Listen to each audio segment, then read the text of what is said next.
ಕರುಣಾಮಯನೂ ಕರುಣಾನಿಧಿಯೂ ಆದ ನಮ್ಮೆಲ್ಲರನ್ನು ಸೃಷ್ಟಿಸಿರುವ, ನಮ್ಮೆಲ್ಲರನ್ನು ಪರಿಪಾಲಿಸುತ್ತಿರುವ, ನಮ್ಮೆಲ್ಲರ ಸೃಷ್ಟಿಕರ್ತನಾದ ಅಲ್ಲಾಹನ ನಾಮದಿಂದ ಈ ಕಾರ್ಯಕ್ರಮದ ಅಧ್ಯಕ್ಷತೆಯನ್ನು ವಹಿಸಿರುವ ಜಮಾಅತ್ ಇಸ್ಲಾಮಿ ಹಿಂದಿನ ರಾಷ್ಟ್ರೀಯ ಉಪಾಧ್ಯಕ್ಷರಾದ ಗೌರವಾನ್ವಿತ ವಲಿಯುಲ್ಲಾ ಸಯೀದಿ ಫಲಾಹಿ ಸಾಬ್ರವರೇ, ಈ ಕಾರ್ಯಕ್ರಮದ ವಿಶೇಷ ಅತಿಥಿಯಾಗಿರುವ ಕರ್ನಾಟಕ ವಿಧಾನಸಭೆಯ ಸ್ಪೀಕರ್ ಆದ ಜನಾಬ್ ಯುಟಿ ಖಾದರ್ ಸಾಹಬ್ರವರೇ, ಕರ್ನಾಟಕ ಸರ್ಕಾರದ ಮಾನ್ಯ ಲೋಕೋಪಯೋಗಿ ಸಚಿವರಾದ ಶ್ರೀ ಸತೀಶ್ ಜಾರಕಿಹೊಳಿಯವರೇ, ಕರ್ನಾಟಕ ರಾಜ್ಯ ಸರ್ಕಾರದ ಸಣ್ಣ ನೀರಾವರಿ ಮತ್ತು ವಿಜ್ಞಾನ ತಂತ್ರಜ್ಞಾನ ಸಚಿವರಾದ ಗೌರವಾನ್ವಿತ ಬೋಸರಾಜ್ರವರೇ, ವೇದಿಕೆಯಲ್ಲಿರುವ ಎಲ್ಲ ಜನಪ್ರತಿನಿಧಿಗಳೇ, ನಾಯಕರೇ, ಧಾರ್ಮಿಕ ವಿದ್ವಾಂಸರೇ,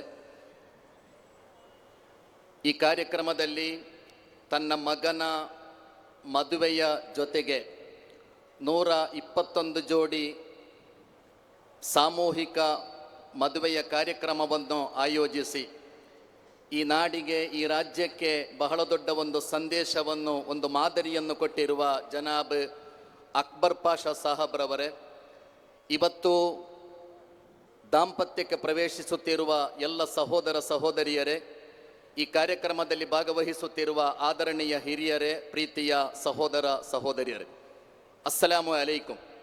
ನಿಮ್ಮೆಲ್ಲರ ಮೇಲೆ ದೇವನ ಶಾಂತಿ ಮತ್ತು ಕರುಣೆ ಇರಲಿ. ಬಹಳ ಪವಿತ್ರವಾದ ಒಂದು ಕಾರ್ಯಕ್ರಮ ಇದು. ಯಾಕೆಂದರೆ ಕುಟುಂಬ ಜೀವನಕ್ಕೆ ಪ್ರವೇಶಿಸುತ್ತಿರುವ ಒಂದು ಶ್ರೇಷ್ಠವಾದ, ಪವಿತ್ರವಾದ ಒಂದು ಕಾರ್ಯಕ್ರಮ. ನಮಗೆಲ್ಲ ಗೊತ್ತಿರುವಂತೆ ಕುಟುಂಬ ಎಂಬುದು ದೇವನ ಬಹಳ ದೊಡ್ಡ ಅನುಗ್ರಹ, ದೇವನ ಬಹಳ ದೊಡ್ಡ ಔದಾರ್ಯ, ನಮ್ಮ ಫ್ಯಾಮಿಲಿ.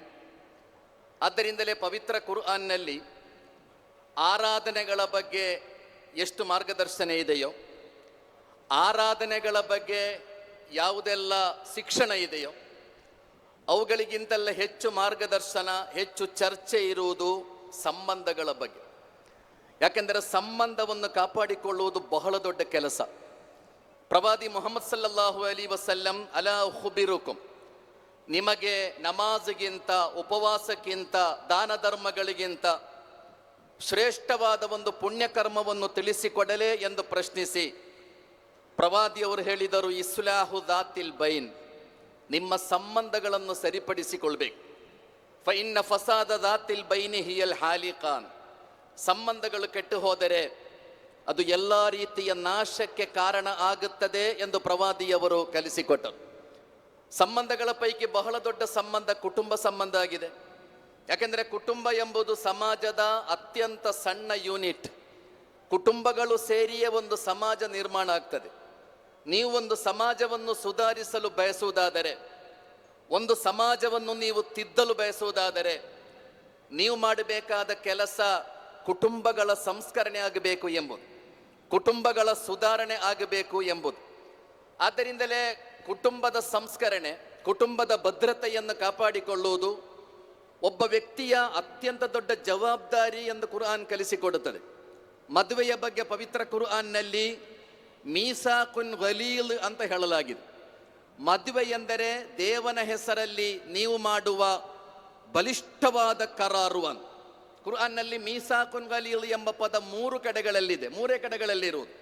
ಮತ್ತು ಬಹಳ ದೊಡ್ಡ ದೊಡ್ಡ ವಿಷಯಗಳ ಬಗ್ಗೆ ಈ ಪದ ಪ್ರಯೋಗ ಆಗಿರುವುದು. 2 ಕಡೆಗಳಲ್ಲಿ ದೇವನು ತನ್ನ ಪ್ರವಾದಿಗಳೊಂದಿಗೆ ಮಾಡಿದ ಕರಾರುಗಳ ಬಗ್ಗೆ ಮೀಸಾಕುನ್ ಗಲೀಲ್ ಅಂತ ಹೇಳಲಾಗಿದೆ. ಅದೇ ರೀತಿ ಮದುವೆಯ ಬಗ್ಗೆ ಕುರ್ಆನ್ನಲ್ಲಿ ಮೀಸಾಕುನ್ ಗಲೀಲ್, ನೀವು ದೇವನ ಹೆಸರಲ್ಲಿ ಮಾಡುವ ಬಹಳ ಬಲಿಷ್ಠವಾದ ಕರಾರದು. ಆದ್ದರಿಂದ ದೇವನ ಮೇಲ್ನೋಟ ನಿಮ್ಮ ಈ ಸಂಬಂಧದ ಮೇಲೆ ಇದೆ ಎಂಬ ಎಚ್ಚರಿಕೆ ಯಾವಾಗಲೂ ನಿಮಗೆ ಇರಬೇಕು ಎಂದು ದೇವ ಎಚ್ಚರಿಸಿದ್ದಾನೆ. ಸಹೋದರ ಸಹೋದರಿಯರೇ, ಪವಿತ್ರ ಕುರ್ಆನ್ನಲ್ಲಿ ಕುಟುಂಬ ಜೀವನಕ್ಕೆ 3 ಭದ್ರವಾದ ಅಡಿಪಾಯಗಳನ್ನು ಹೇಳಿಕೊಡಲಾಗಿದೆ. ಇದು ಹೇಳಿ ನಾನು ಮುಗಿಸ್ತೇನೆ. ನಿಮ್ಮ ಕುಟುಂಬ ಜೀವನಕ್ಕೆ 3 ಭದ್ರವಾದ ಬುನಾದಿಗಳಿರಬೇಕು.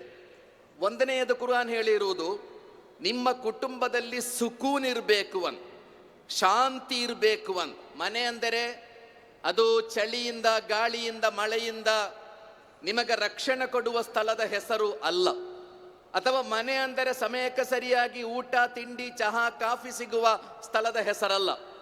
ಮನೆ ಅಂದರೆ ನಿಮಗೆ ಶಾಂತಿ ಸಿಗುವ ಸ್ಥಳ, ನಿಮಗೆ ಸುಕೂನು ಸಿಗುವ ಸ್ಥಳ. ಕುರಾನ್ ಹೇಳೋದು ಹಾಗೆ.